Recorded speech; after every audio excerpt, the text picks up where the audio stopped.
Our next speaker is Professor Marcos Cueto, who's a professor of the history of science and health at FIOCRUZ in Rio de Janeiro in Brazil. He has previously been a professor at the Universidad Peruana Cayetano Heredia and has been a visiting professor to a number of universities, including Stanford, Princeton, Columbia, and New York University.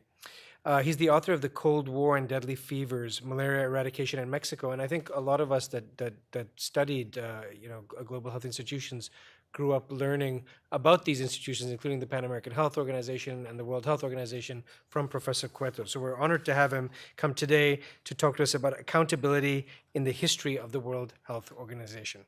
Professor Cueto.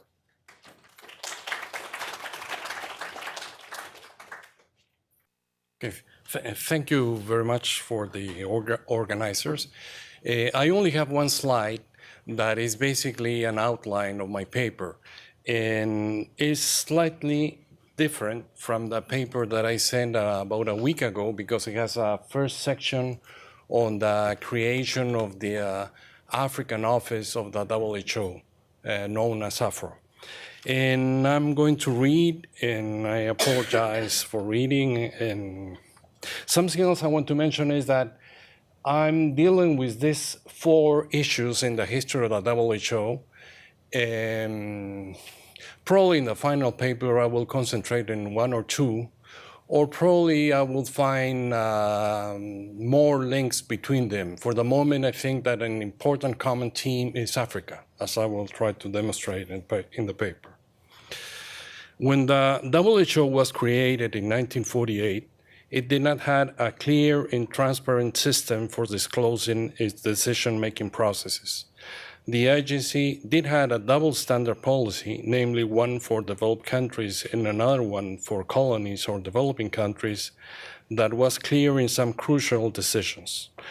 This presentation will describe some cases in the history of the WHO to illustrate how double standards appear, for example, when the Regional Office for Africa was created, when some major programs were launched and ended, and also I will discuss how the election process of the Director General took place, at least since the 1980s, and recent campaign of the WHO on universal access to antiretrovirals. So first about AFRO. I believe that a case of AFRO, the creation of AFRO, demonstrates that multilateralism in international health always face challenges, not only from the legacy and persistence of European colonial medicine after World War II, but from its coexistence and competition with strong bilateral organizations. After the war, France, the UK, Belgium thought that the colonies that they had were crucial in the reconstruction of their countries and empires. During its initial years, late 40s and early 50s, the WHO and the UN had an ambivalent attitude towards colonization and tolerated the so-called civilizing mission of European powers in developing countries. Despite the fact that the Constitution of 1948 established that all nations should benefit of medical knowledge without distinction of race, religion, or social condition, the UN and the WHO followed the League of Nations trusted system created in the interwar period, a system that had code terms like mandates, dependencies, non-self-governed territories, all euphemisms for colonies. So at a time in the 40s and 50s, who were really accountable for what happened in international health in these countries were the Ministry for the Colonies of European countries. For example, in the case of Africa, they had to fill every year forms, send reports, many times seen as a formality, because at the same time, they had already bilateral agencies that conducted their own public health programs in the colonies. Between 1946 and 1948, there was a discussion at the WHO on what was going to be its architecture. And initially, only 5 regions were designed. The Americas, where already existed the Pan American Health Organization, Southeast Asia, Europe, the Eastern Mediterranean, and the Western Pacific. There was not going to be a regional office for Africa. Only after the protest of a Liberian medical doctor trained in Harvard, Dr. Togba, supported by Egypt and India and some Latin American countries, an organizing committee was created at the WHO to see if it was possible to create a regional office in Africa. At the same time, the European region of Africa and the Eastern Mediterranean argued that the north of Africa really belonged to Europe, and all of those colonies or countries were incorporated to the European region or to the Eastern Mediterranean region. As a result, AFRO, created in late 1951, embraced territories south of the Sahara, with only 2 independent countries at a time, Liberia and South Africa, and helped to define sub-Saharan Africa as an area that could not help itself, that needed help from abroad. All the other regions usually try to define a regional office, naming the countries, finding some common links between these countries in culture, language, or economic terms. In the case of Africa, it was defined by geography. Only in late 1951, when all the regional offices were already working, AFRO began to operate in Geneva and worked for a few years in Geneva with a Dutch director who had been a medical advisor to mining companies in South Africa. The first AFRO regional committee took place also in Geneva in 1951 with the full members that were Belgium, France, Spain, Liberia, South Africa, Portugal, and the UK. Colonies or newly independent countries were not invited, and over the years only achieved the status of associate members, and that will going to last until the mid-1960s in most places. In the third regional meeting in 1953, a decision was made to establish headquarters in Africa, despite the doubts of many officers who considered it premature. And the WHO negotiated with the French government for the establishment of an office in Brazzaville, rather than Monrovia, the capital where Togba was fighting to have the headquarters of the regional office. The issue of voting rights of colonial authorities in newly independent countries was debated several times in the World Health Assembly, dominated by European colonial doctors and a few former officers of the International Health Board of the Rockefeller Foundation. In this discussion, they did not approve the issue of voting rights for associate members. In 1953, the Dutch doctor was replaced by a Portuguese physician, François Cambournac, that had credentials as a tropical medicine doctor that had worked in the Ministry of the Colonies of Portugal, a country that retained colonies until the 1970s in Africa. And he was also a Rockefeller Fellow. And he remained in the office until the mid-1960s when an African was elected for the first time to be the regional director. At the same time, European colonial powers tried to limit Afro functions. They revived imperialism after World War II and promoted bilateral agencies and changed the political status of the colonies. The UK, a number of welfare acts are approved for investment in the colonies. They dropped the term British from the word British Commonwealth that existed before the war. France and Portugal changed their constitutions to use terms like French Union and overseas provinces, and for some time they argued that they really don't have colonies but national living abroad. And the UK, France, Belgium, and Portugal created their own bilateral agencies and unified these agencies in something called the Combined Commission for Technical Cooperation in Africa South of the Sahara, CCTA, with headquarters in London, that develop health, nutrition, and medical programs. The story of this commission has been studied by a few historians. I'm not going to tell it here now. U.S. foreign policy also supported colonialism at the time, in the 1950s, because it was considered as a tool to deter the ambitions of the Soviet Union during the Cold War. Only in the second half of the 50s, after revolts in Morocco, Tunisia, Algeria, and Madagascar, and erosion of puppet regimes such as the Central African Federation, Europeans began to decide that they should change their policy towards Africa and promote more bilateralism in multilateral organizations such as the regional office of the WHO. So this is my first case that I can tell more later or in the paper. The second topic that I would like to address is how decisions are made or end at the WHO. Randall has already talked about this major program that was launched in 1955 called the Global Eradication of Malaria. But what is interesting is that in the discussions of the World Health Assembly that took place in Mexico City, of what really meant global, an important Rockefeller officer participates, Wiscandao, a Brazilian that was a former Rockefeller fellow, and they argue that it was not really going to be global, that sub-Saharan Africa had to be excluded, that was not ready for that campaign, that it was really a campaign to contain the disease, to create some examples of how other developing countries could achieve success in national control of malaria, and later other countries would follow. One of those countries were, for Latin America, Mexico.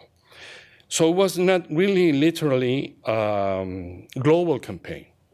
And the campaign failed for a series of reasons that I'm not going to address now.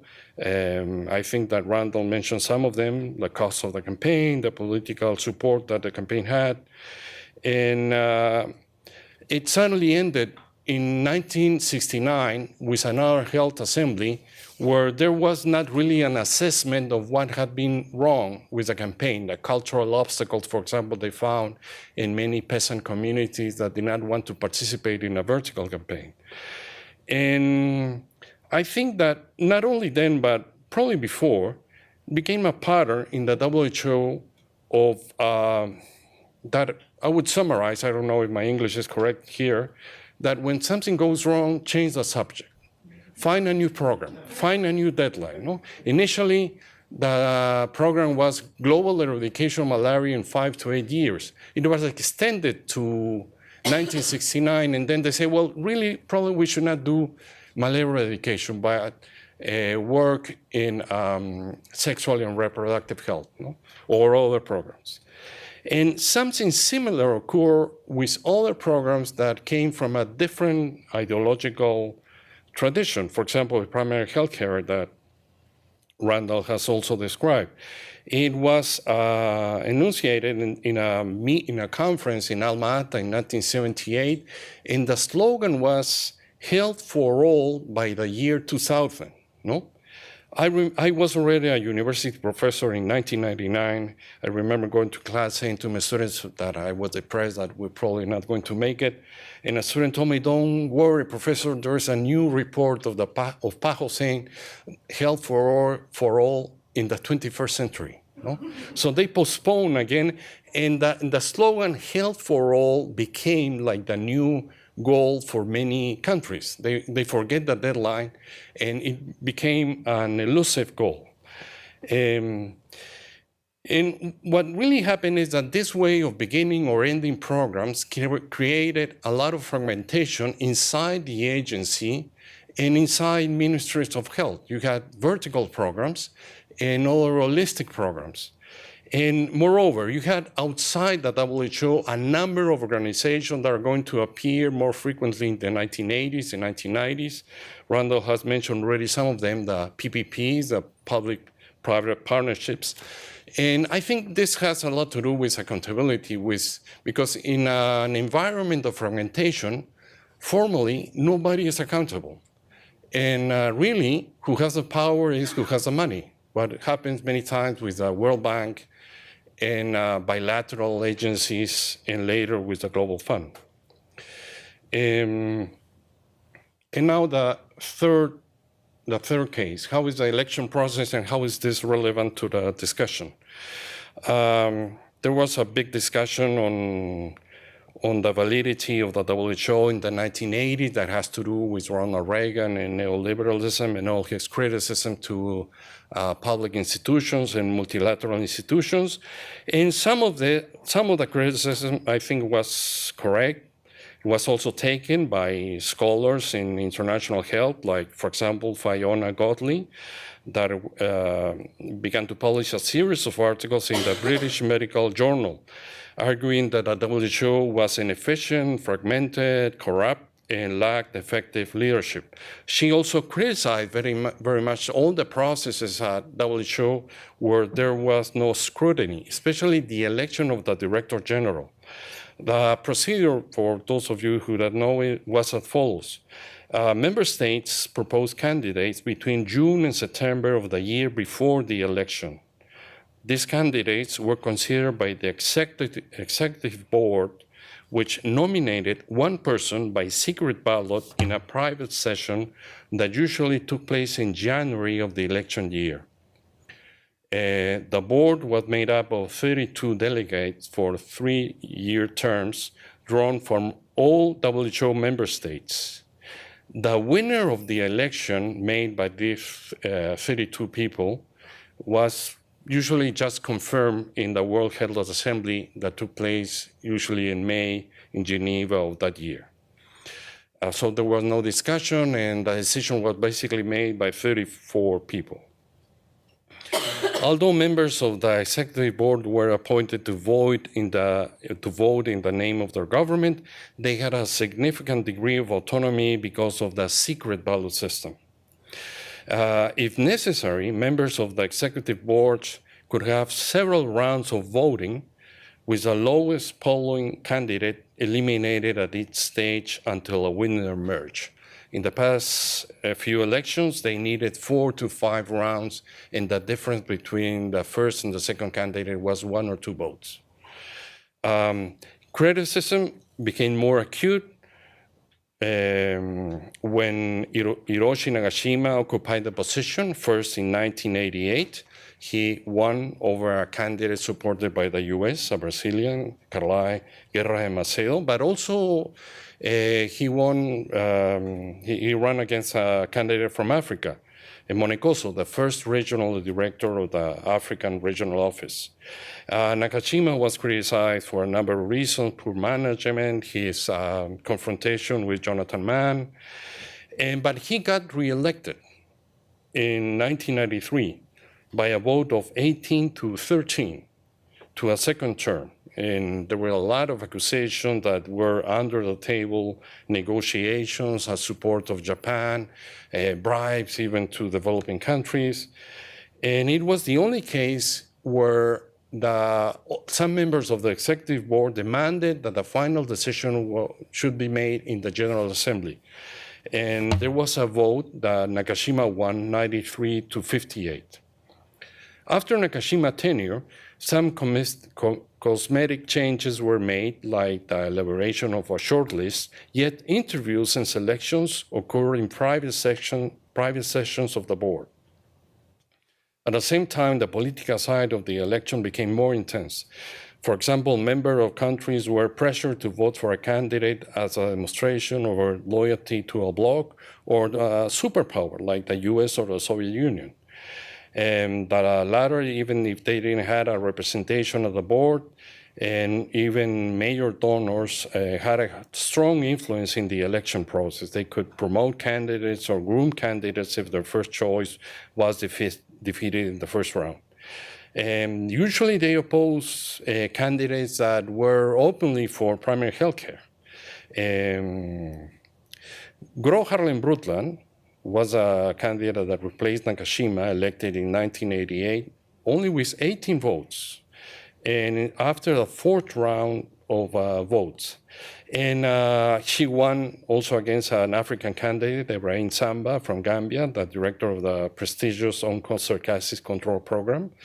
And what is interesting, probably I'll have a chance to say something about it later, I believe that she was the first director general that begins to use frequently the term accountability for programs in WHO. And it probably had a different meaning that we're trying to give it today. She used it more in the sense of the criticism made by neoliberal governments of the 1980s, and with the idea that WHO should not be an operating agency, but a normative agency with some supranational interventions. I think that was different from what we are talking today and what happened before.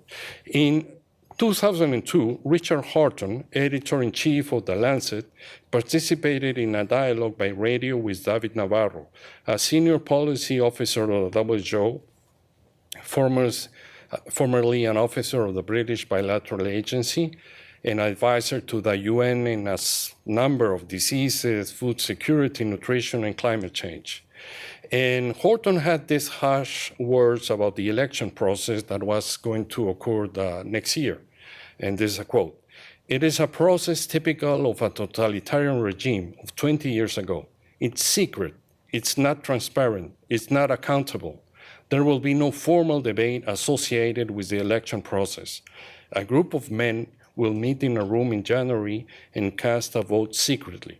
We have no idea what the criteria will be following the election of the next Director General of the WHO." Starting in 2003, The Lancet established a section for a debate for the candidates. And WHO also responded, created a website where the candidates could present their proposals and engage in the debate. In 2003, Lee, the less-known candidate from South Korea, won the election for one vote after the fifth round to Peter Piot, the very prestigious director of UNAIDS. Also, another candidate that was defeated that initially was thought was the front-runner was Mokumbi. After the election, Mokumbi and several African representatives saw that they had to change the election system, and there was a lot of pressure for Lee, and they even introduced the idea of a rotation process that all regions should have a director in the following years. But Lee died, as you probably know, and there was an interim director for about a year. And in 2007, Margaret Chan was elected, and these reforms were not carried out. She also competed with Julio Freng, that was very close to winning the election, and again against Pascual Mokumbi. Chan was re-elected in 2012 in an election that there was no challenger. No? But there was an important decision made during his second term. The executive board, now formed by 34 people, would nominate a short list of 3 candidates chosen by a secret ballot. But the final decision was going to be made in the World Health Assembly held in May. The first time that this occurred was in May of this year.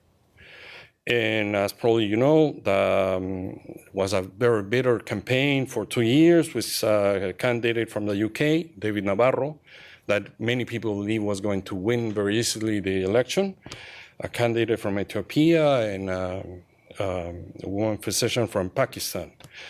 But the vote of developing countries and of African countries was decisive in the victory, but almost 2/3 of the vote of Tedros, the candidate of Ethiopia. Not going to say anything about Tedros because he is just beginning, but the selection of an African candidate from a poor developing country would have been unlikely in the traditional process conducted by the executive board. There's a table in the paper that I sent of the elections between 1988 to the last one in where appears information of for how many votes each director general won and what other candidates lost the election at the time. And finally, I don't know how I'm on time. Okay. Finally, I want to say something about universal access to antiretrovirals and double standards. Most of the history of AIDS have concentrated on the first 15 years from the early 1980s to the mid-1990s, when there's a story of stigma and prevention efforts and NGOs. But only recently there has begun to appear some studies on what happened with the history of AIDS after the emergence of antiretrovirals. And that is one project that I'm interested in developing now. In 2001, a global consensus emerged. Universal access to antiretrovirals should be a reality in developing countries.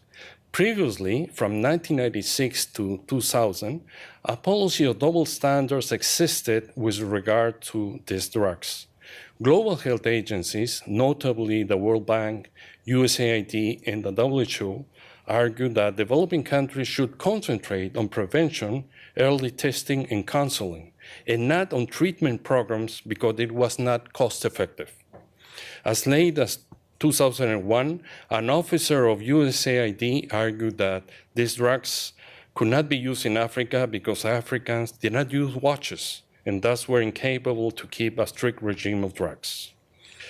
The assumption was that only rich countries could afford to pay for the expensive drugs that were about $12,000 per person per year. This double standard policy was promoted against activists and governments of some developing countries like Brazil, South Africa, Thailand, and Senegal that promoted free access to these drugs, usually by producing or exporting or importing AIDS generic medication. Transnational pharmaceutical companies consider this use of generics as acts of piracy against intellectual property and denounced Brazil and South Africa in 96 and 98 for promoting generic drugs, and asked the World Trade Organization, set up in 1994, to intervene in these and other cases in accordance with the trade-related aspects of intellectual property rights agreements, known as TRIPS, and also pressured the US government to place these countries on a watch list that was usually the first step towards sanctions. The double standard policy was criticized by activists and journalists that portray pharmaceuticals as ruthless monopolies that deny life-saving drugs for millions of poor people. Another problem for this company was that Cipla, an Indian generic company, began to sell antiretroviral for a few $100s per year. And also other countries like Brazil began to produce some of the drugs needed for treatment at the time for much less money than the pharmaceutical companies asked for. Since the late 1990s, the CEOs of these companies began to hold meetings with agencies like the WHO to try what they call differential pricing, namely price reductions for some developing countries, support a few pilot programs where ARVs were freely distributed, and make donations on a case-by-case basis. But they never engaged in the discussion that was going on at the time if these drugs were really public goods. They never gave away the right to patents, and they demanded a WHO to favor patent drugs over generics and ensure that lower-priced medicines that they were donating would not be diverted to higher-priced markets. There were a number of meetings at the turn of the 21st century, the industrialized countries of the G8, United Nations, the United Nations General Assembly special session. Kofi Annan was very active in several meetings in Africa. There was a famous meeting in Africa in 2001 where he asked for the creation of a special fund for AIDS that should have at least $7 to $10 billion to operate effectively. And it's basically to distribute drugs. The money that began to appear was less than this amount. Initially, it was only 200 million from the US, the UK, and Japan. Each country contributed with 200 million, and the Gates Foundation with another 100 million. To keep this amount in perspective, in the same year, in 2001, the initial amount approved by the US Congress was 79 billion to pay for the first phase of the war in Iraq. Another problem was that even at that time, many heads of bilateral agencies saw that drugs should be a component of aid programs that should not be the center in developing countries, that should still concentrate on prevention. And that was the beginning of the fund, but what is interesting is that the fund is created not as a UN agency, and it is made very clear at the beginning that it was not going to be a UN agency because there was an opposition of the industrialized countries to have another multilateral organization. It was going to be more like a PPP, a public-private partnership with headquarters in Geneva. It only had $1 to $1.5 billion, much less of the amount of money requested by Kofi Annan. Also, there were a number of meetings that defended the idea that nothing in the TRIPS prevented governments from issuing compulsory licenses in health emergencies. One of these meetings was a ministerial conference of the WTO, the World Trade Organization. And another effect of this consensus on ARVs was launching of the program by the WHO. The new director then in 2003 was Lee, in association with Cueto of UNAIDS, called 3x5, that you probably know, 3 million people receiving antiretrovirals by the year 2005. What is interesting is that similarly to the global malaria eradication program, they knew from the very beginning that it was not really universal. There was even an article in Science by an officer of the WHO saying, well, this really is going to deliver drugs for about half the people in need of these drugs. But at least it will be a step in the right direction. Many activists in many developing countries see it as a victory and supported the program. But after 2 years of work, it was clear that they were not going to achieve the target. And I'm not going to go into the discussion of why the program failed. Probably the deadline was unrealistic. But what is interesting is that also similarly to primary health care, they changed the target. It was not 3x5, but universal access to antiretrovirals in the future, probably in the distant future. And there were a number of problems that were going on the side. In 2003, Tommy G. Thompson, the U.S. Secretary of Health and Human Services, became chairman of the Global Fund, and he clearly makes a statement that he doesn't favor 3x5, but because it has no business plan. That is another code word similar to cost effectiveness. And also, these are the years of PEPFAR. And as you probably know, PEPFAR, because it has a director that was a former CEO of a pharmaceutical company, Randall Tobias, favor patent drugs, not generics, and celebrates the prevention program of Uganda that has the famous ABC recommendations, the abstinence recommendation. They never mention Brazil or South Africa or Thailand that had a long story of fighting against AIDS.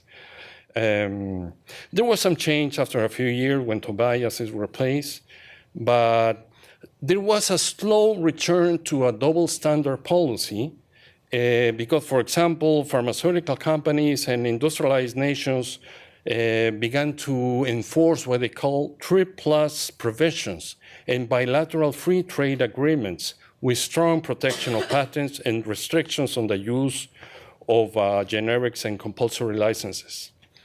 After Lee died in 2006, the WHO was no longer a champion for access to antiretrovirals. In 2007, Margaret Chan became the new Director General and de-emphasized compulsory licensing and use of generics. And she even criticized the decision of the government of Thailand to issue a compulsory license for drugs, for 3 drugs, not only used for AIDS, saying that it was necessary to find a balance between brand name medicine and generics. In February of 2007, members of international NGOs and associations of people living with AIDS published an open letter criticizing her, saying, "Your predecessor at the WHO, Dr. Lee, led a bold and courageous campaign to treat 3 million people with AIDS. Through the campaign, failed to reach its goal. It helped to create the momentum to produce affordable generic medicines. We need you as a world leader in public health to take the lead and keep the spirit of Dr. Lee initiative alive, especially the promotion of generic medicines, which has proven over and over to be the most important factor in decreasing the cost of medicines." After the economic crisis of 2008, the funds and political commitment for fighting AIDS declined. The concept of universal access to ARVs and the empowerment of developing nations that in the late 1990s began to represent the activist goal, lives matter more than profits, obliterated. The aspiration to use treatment as an entry point to reinforce health systems became a distant objective. A new meaning became hegemonic. Just universal access for a distant future was an ideal to be sought progressively without major changes in health systems. It was separated, for example, from the promotion of gender-based human rights in developing countries. And I have a couple of paragraphs, like a final reflection on this. Okay. And the lack of accountability contributed to the erosion of multilateralism in the second half of the 20th century, and also eroded the power of some of the idealistic and ambitious goals that multilateral agencies raised from the very beginning. Probably one of the most well-known goals appears in the preamble of the Constitution of the WHO, that health is not only the absence of disease, but basically the right of people to achieve certain living standards, to enjoy health. But with the eradication campaigns that Randall has described in the 50s and 70s, health was the absence of disease. The philosophy behind those campaigns was that health was the absence of disease. And nobody questioned, and even to this day, they maintain that broad statement in the Constitution of the WHO. Universal access to antiretrovirals also ended as an elusive goal, and its deadline has been postponed several times. If I'm not mistaken, now the deadline is 2030. However, these transformations paid formal tribute to the ambitious enunciations to which they were really subverting, usually postponing their full realization to a distant future. In some, health ideas lost their revolutionary potential envisioned by the creators and frequently became hollow, unreachable promises. It might be that international agencies or multilateral agencies that work in societies marked by acute inequalities need ideological hollow promises to function and maintain an appearance of a bond among its very different officers and member countries. It might be that these elusive egalitarian ideals disguise inequalities in economic and political power. But it might also be that they exist to inspire resilient and tireless actors inside and outside this agency, multilateral agencies, that seek to change the rules of social and health inequalities. Thank you.